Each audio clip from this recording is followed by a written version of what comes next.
Hello बच्चों, जय हिंद, वंदे मातरम। मैं भूटान आपका अपने यूट्यूब चैनल भूटान पाठशाला में स्वागत करता हूं। मैं उम्मीद करता हूं कि आप बहुत अच्छे होंगे, मस्त होंगे, तंदुरुस्त होंगे और पढ़ाई भी बहुत ही शानदार तरीके से कर रहे होंगे।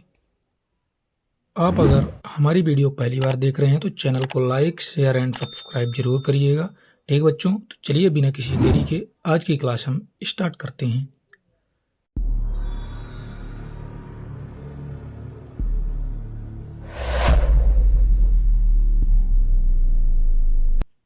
बच्चों, आज हम अध्याय 1 जो कि है पूर्ण संख्याएं, उसके अंदर एक और नया टॉपिक लेकर आ गए हैं जो कि है पूर्ण संख्याएं।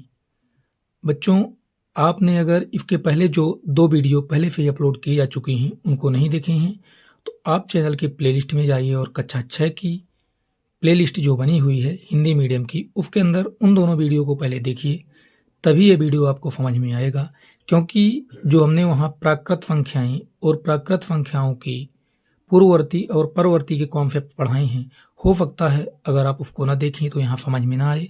तो इस वीडियो को देखने के पहले उनको आप ज़रूर देखिए, क्योंकि आप अगर जो प्लेलिस्ट में जितनी भी वीडियो एक क्रम से लगी हुई हैं उनको देखेंगे तभी सारा कंटेंट समझ में आएगा। हो सकता अगर आप ना देखें तो समझ में ना आए। ठीक बच्चों, अध्याय 1 जो कि पूर्ण संख्याएं हैं, उसके अंदर हम पूर्ण संख्याएं ही हमारा टॉपिक है। इसके पहले हमने आपको प्राकृत संख्याओं के बारे में बता दिए हैं। हम देखेंगे आज पूर्ण संख्याएं क्या होती हैं। बच्चों, पूर्ण संख्याओं में और प्राकृत संख्याओं में ज़्यादा कुछ खास अंतर नहीं है। थोड़े से ही डिफरेंस की वजह से प्राकृत संख्याएं पूर्ण संख्याएं बन जाती हैं। हम देखते हैं।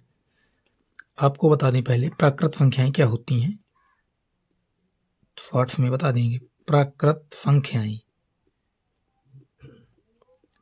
संख्याएं क्या होती हैं बच्चों? ए हमेशा 1 से स्टार्ट होती है, क्योंकि प्राकृत संख्याएं काउंटिंग नंबर्स होते हैं। 1, 2, 3, 4, 5, 6 ऐसे कहाँ तक जाती हैं? 1 से अनंत तक। बच्चों, इसे हम इस ब्रैकेट के अंदर बंद करते हैं। ठीक, तो आपने देखा प्राकृत संख्याएं 1 से अनंत तक होती हैं।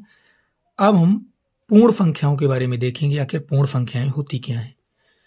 बच्चों, थोड़ा आपको एक खेल में इस कॉन्सेप्ट को हम सिखाना चाहते हैं, तो देखते हैं। हम एक बाल्टी ले लेते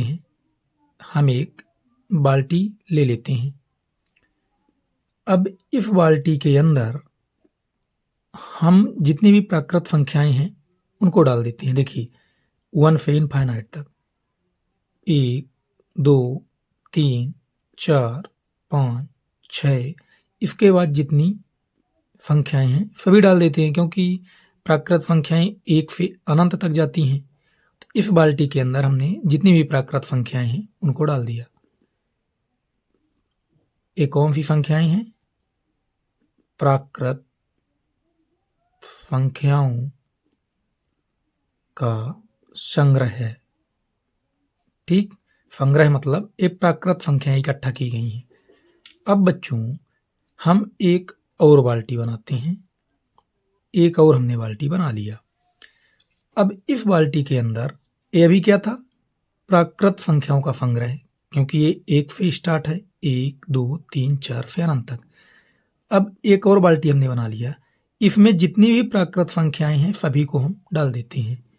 देखिए, 1, 2, 3, 4 से लेकर अनंत तक। ये हमने बिंदी बिंदी रख दिया, इसका मतलब ये अनंत तक है। अभी ये क्या है? ये भी क्या है? प्राकृत संख्याओं का संग्रह है कि नहीं बच्चों? क्योंकि इसमें 1 से अनंत तक की संख्याएं हैं। अब देखिएगा, थोड़ा सा चेंज आएगा और ये प्राकृत संख्याओं का संग्रह जो है, अब प्राकृत संख्याओं का संग्रह नहीं बल्कि कुछ और कहलाएगा। देखते हैं वो क्या होगा। अब बच्चों, प्राकृत संख्याओं के संग्रह में जैसे ही हम एक संख्या जो कि है 0 को शामिल कर देंगे, इसके अंदर प्राकृत संख्याओं के संग्रह में जैसे ही हम 0 को डाल देंगे तो अब ये प्राकृत संख्याओं का संग्रह नहीं कहलाएगा। ये क्या बन जाएगा? प्राकृत संख्याओं के संग्रह में जैसे ही आपने 0 को शामिल कर दिया तो अब प्राकृत संख्याओं का संग्रह नहीं बल्कि पूर्ण संख्याओं का संग्रह कहला जाएगा। मतलब 0 भी इसमें अगर जुड़ जाएगा, 0 और प्राकृत संख्याओं का संग्रह, ये कहला जाएगा पूर्ण संख्याओं का संग्रह। बात समझ में आई बच्चों?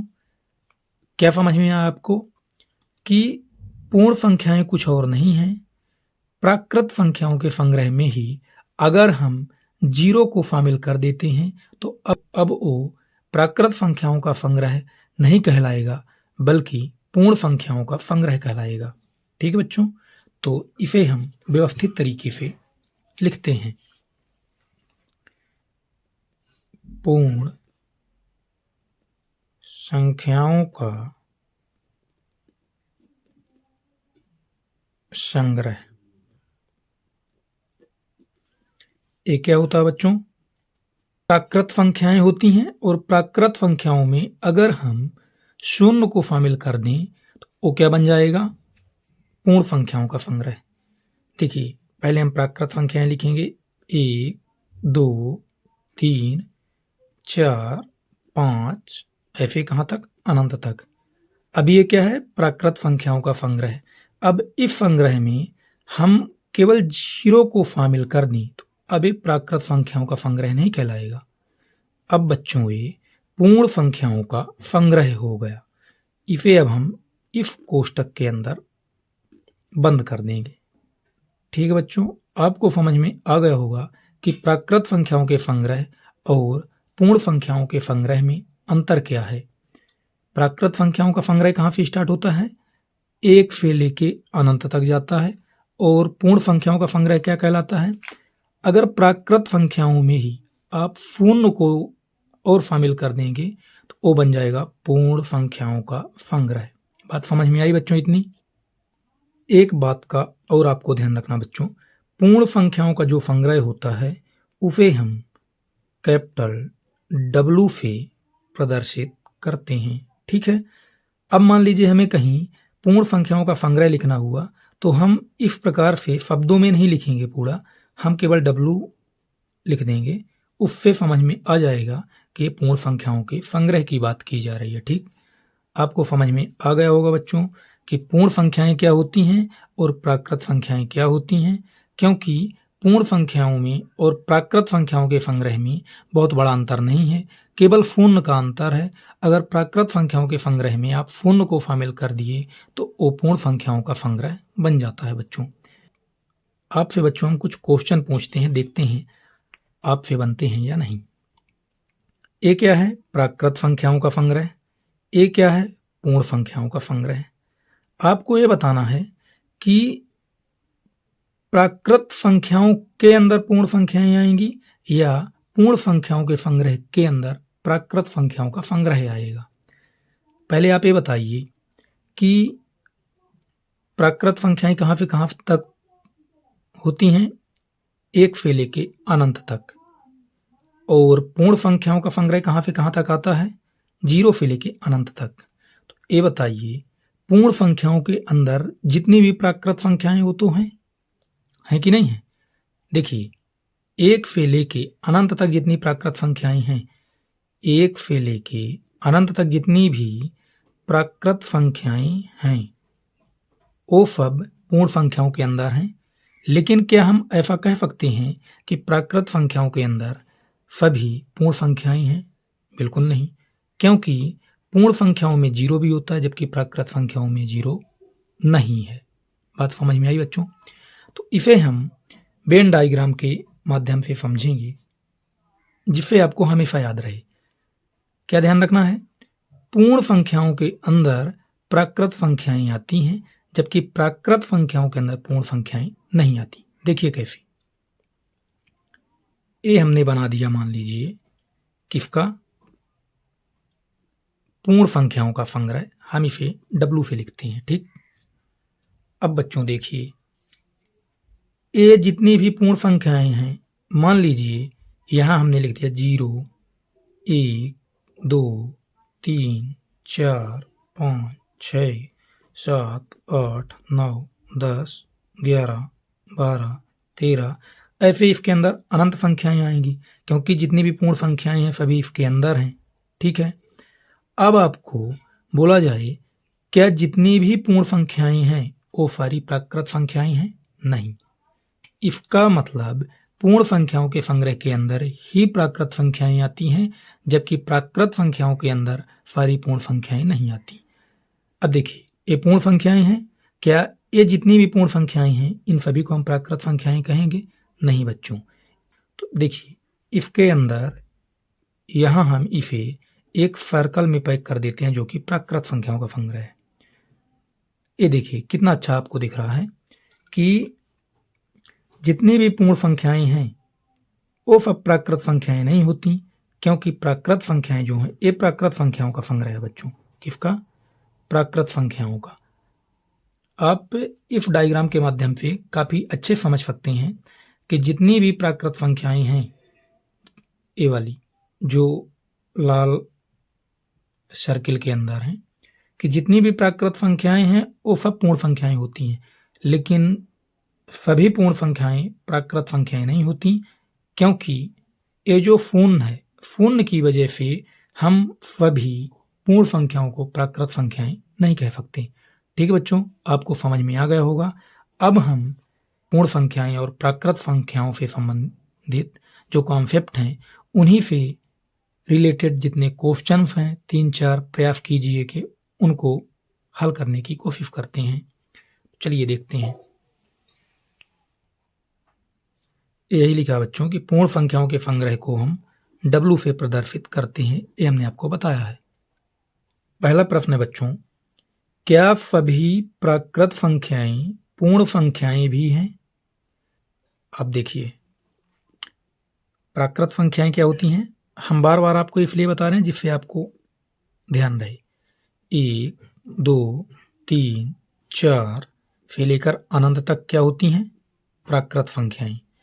पूर्ण संख्याएं क्या होती हैं बच्चों? सब कुछ यही होगा, बस इसमें 0 शामिल हो जाएगा। 0 1 2 3 4 से लेकर अनंत तक। ठीक है बच्चों, इतना समझ में आया आपको? प्राकृत संख्याएं 1 से स्टार्ट होती हैं, जबकि पूर्ण संख्याएं 0 से स्टार्ट होती हैं। मतलब यहां से यहां तक की संख्याओं को हम क्या कहेंगे? प्राकृत संख्याएं। अब देखिए, आप काफी आसानी से देख पा रहे होंगे, प्राकृत संख्याओं का संग्रह पूर्ण संख्याओं के अंदर है, न कि पूर्ण संख्याओं का संग्रह प्राकृत संख्याओं के अंदर है। तो यहां से आप कह सकते हैं कि जितनी भी प्राकृत संख्याएं होती हैं वे सारी पूर्ण संख्याएं होती हैं, जबकि जितनी भी पूर्ण संख्याएं होती हैं वो प्राकृत संख्याएं नहीं होती, क्योंकि पूर्ण संख्याओं के अंदर शून्य भी आता है जो कि प्राकृत संख्या नहीं है। क्या प्राकृत संख्या के अंदर शून्य आता है? नहीं। तो आप ऐसा नहीं कह सकते कि जितनी भी पूर्ण संख्याएं हैं वे सारी प्राकृत संख्याएं होंगी, जबकि ऐसा है कि जितनी भी प्राकृत संख्याएं हैं वे सारी पूर्ण संख्याएं हैं। ठीक बच्चों, आपको ये समझ में आ गया होगा। तो बच्चों, आपको ध्यान देना है कि इस प्रश्न का उत्तर लिखना कैसे है। पहले हम प्रश्न ध्यान से पढ़ लेते हैं। क्या सभी प्राकृत संख्याएं पूर्ण संख्याएं भी हैं? जी हाँ, बिल्कुल है, क्योंकि जितनी भी प्राकृत संख्याएं हैं वे सारी पूर्ण संख्याएं होती हैं। ठीक है, इसे लिखते हैं। पहले आपको ध्यान से देखना है एक बार प्रश्न को कि क्या सभी प्राकृत संख्याएं पूर्ण संख्याएं भी हैं? आप इसका उत्तर क्या देंगे? जी हाँ। क्यों? क्योंकि इसका रीजन भी देना है ना, कारण भी बताना है कि ऐसा क्यों। क्योंकि जितनी भी प्राकृत संख्याएं हैं सभी पूर्ण संख्याओं के संग्रह के अंदर आती हैं, इसलिए हम लिखेंगे हाँ, क्योंकि पूर्ण संख्याओं के संग्रह के अंदर सभी प्राकृत संख्याएं आती हैं। बात समझ में आई? क्या लिखेंगे आप? हाँ, क्योंकि पूर्ण संख्याओं के संग्रह के अंदर सभी प्राकृत संख्याएं आती हैं। ठीक है, आपको हाँ लिख के इसका कारण दिखा देना है। बात समझ में आई बच्चों? और ये आप काफ़ी अच्छे समझ गए होंगे। ये हमने आपको इफ डायग्राम के माध्यम से समझाया था। देखिए, आपने देखा कि जितनी भी प्राकृत संख्याएं हैं सब पूर्ण संख्याओं के अंदर आती हैं। केवल प्राकृत संख्याएं किस वजह से अलग हुई? क्योंकि उनमें शून्य नहीं होता, जबकि पूर्ण संख्याओं में होता है। ठीक है, तो बच्चों आपको समझ में आ गया होगा कि जो पहला प्रश्न है उसका उत्तर हमें किस प्रकार लिखना है। अब हम चलते हैं दूसरे प्रश्न की ओर। दूसरा प्रश्न बच्चों, क्या सभी पूर्ण संख्याएं प्राकृत संख्याएं भी हैं? आपको समझ में आ गया होगा बच्चों। फिर से हम लिखते हैं। देखिए, इस डायग्राम के माध्यम समझते हैं। ये क्या है? पूर्ण संख्याओं का संग्रह, और इसके अंदर क्या है? प्राकृत संख्याएं। क्या है? प्राकृत संख्याएं।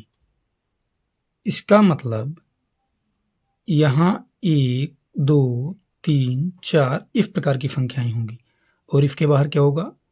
शून्य, क्योंकि शून्य प्राकृत संख्याओं के अंदर नहीं आता। तो यहाँ से आप देख सकती हैं कि सभी प्राकृत संख्याएं पूर्ण संख्याएं हो सकती हैं, लेकिन सभी पूर्ण संख्याएं प्राकृत संख्याएं नहीं होगी, क्योंकि पूर्ण संख्याओं के अंदर शून्य भी आता है जो प्राकृत संख्याओं में नहीं आता। तो आपको लिखना है, क्या सभी पूर्ण संख्याएं प्राकृत संख्याएं भी हैं? आपको समझ में आ गया होगा कि इसका उत्तर होगा नहीं।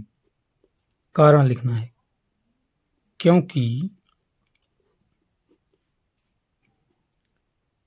पूर्ण संख्याओं के संग्रह के अंदर क्या आता है? शून्य के अंदर शून्य, मतलब कि इस प्रकार से डिनोट करेंगे, शून्य भी शामिल होता है, जबकि प्राकृत संख्याओं के संग्रह में शून्य नहीं आता। बात समझ में आई आपको? इसका उत्तर होगा नहीं, क्योंकि जितनी भी पूर्ण संख्याएं बच्चों प्राकृत संख्याएं नहीं होती हैं। प्राकृत संख्याओं में शून्य नहीं होता, जबकि पूर्ण संख्याओं में होता है। आपको काफ़ी अच्छे से समझ में आ गया होगा। नहीं, क्योंकि पूर्ण संख्याओं के संग्रह के अंदर शून्य भी शामिल होता है, जबकि प्राकृत संख्याओं के संग्रह में शून्य नहीं आता। इसके पहले वाला जो प्रश्न था उसमें इसका उल्टा था। क्या सभी प्राकृत संख्याएं पूर्ण संख्याएं होती हैं? हाँ, सभी प्राकृत संख्याएं पूर्ण संख्याएं होती हैं, जबकि सभी पूर्ण संख्याएं प्राकृत संख्याएं नहीं होती। अगला प्रश्न है बच्चों, प्रश्न नंबर 3 देखते हैं। सबसे छोटी पूर्ण संख्या कौन सी है? ये तो काफी आसान प्रश्न है बच्चों। सबसे छोटी पूर्ण संख्या कौन सी है? पूर्ण संख्या कहाँ से स्टार्ट होती है? शून्य से। 0, 1, 2, 3 ऐसे करके अनंत तक जाती है। तो प्रश्न है, सबसे छोटी पूर्ण संख्या कौन सी है? तो सबसे छोटी कौन सी है? जहाँ से पूर्ण संख्या का संग्रह स्टार्ट होता है। सबसे छोटी पूर्ण संख्या 0 होती है। सबसे छोटी पूर्ण संख्या कौन सी है? आप उत्तर क्या देंगे? 0। ठीक है बच्चों, तो आपको समझ में आया बच्चों, सबसे छोटी पूर्ण संख्या कौन सी होगी? 0 होगी। ठीक, अगला प्रश्न देखते हैं। प्रश्न नंबर 4, सबसे बड़ी पूर्ण संख्या कौन सी है? आपने तो ये बता दिया बच्चों कि सबसे छोटी पूर्ण संख्या कौन सी होती है? 0 होती है, क्योंकि 0 से ही पूर्ण संख्याओं का संग्रह स्टार्ट होता है। लेकिन क्या सबसे बड़ी पूर्ण संख्या आप बता पाएंगे? कभी नहीं बता पाएंगे, क्योंकि मान लीजिए कि आपको किसी ने बता दिया कि 49 सबसे बड़ी पूर्ण संख्या है। ये उदाहरण के लिए हम समझा रहे हैं आप, जिससे आपको समझ में आ जाएगा। मान लीजिए किसी ने कह दिया कि 49 सबसे बड़ी पूर्ण संख्या है, तो आपको ये भी पता है ना कि अगर किसी भी संख्या में आप 1 जोड़ देंगे तो इस संख्या का पूर्ववर्ती प्राप्त हो जाएगा, जो कि क्या होगा 50। अब आपको 50 मिल गया, तो क्या 49 सबसे बड़ी पूर्ण संख्या हुई? क्योंकि आपको कोई भी संख्या पता चल जाएगी, उसमें अगर आप 1 जोड़ देंगे तो आपको अगली संख्या मिल जाएगी। इसका मतलब जिस संख्या में हम 1 जोड़ रहे हैं वो सबसे बड़ी पूर्ण संख्या नहीं हुई। अब आपको 50 मिल गया, इसका मतलब क्या हम 50 को सबसे बड़ी पूर्ण संख्या कहेंगे? नहीं, क्योंकि इसमें फिर से 1 जोड़ देंगे तो अगली संख्या मिल जाएगी, इसमें फिर से 1 जोड़ देंगे तो फिर अगली संख्या मिल जाएगी, ऐसे तो चलता ही रहेगा। आप कभी ये बता ही नहीं पाएंगे कि सबसे बड़ी पूर्ण संख्या कौन सी होती है, जबकि सबसे छोटी तो पता चल गई कि शून्य होती है, लेकिन सबसे बड़ी पूर्ण संख्या बता पाना संभव नहीं है। तो इसका उत्तर आप क्या लिखेंगे? सबसे बड़ी पूर्ण संख्या कौन सी है? तो आप लिखेंगे सबसे बड़ी पूर्ण संख्या बता पाना संभव नहीं है। रीजन क्या देंगे? क्योंकि सभी पूर्ण संख्याओं का क्या होता है? परवर्ती होता है। कोई भी पूर्ण संख्या आपको पता चलेगी, उसका परवर्ती निकालेंगे तो उससे अगली पूर्ण संख्या मिल जाएगी। इस प्रकार कभी अंतिम पूर्ण संख्या आप निकाल ही नहीं पाएंगे। सबसे बड़ी पूर्ण संख्या बता पाना संभव नहीं है, क्योंकि सभी पूर्ण संख्याओं का परवर्ती होता है। समझ में आया बच्चों? इस प्रकार से हमने सीखा कि पूर्ण संख्याओं का संग्रह क्या होता है, किस प्रकार से प्राकृत संख्याओं से पूर्ण संख्याओं का संग्रह अलग है, और उससे संबंधित जो 3 से 4 क्वेश्चन थे उनको हमने बच्चों हल किया। ठीक है बच्चों, धन्यवाद। आप बढ़िया से पढ़िएगा, मस्त रहिएगा।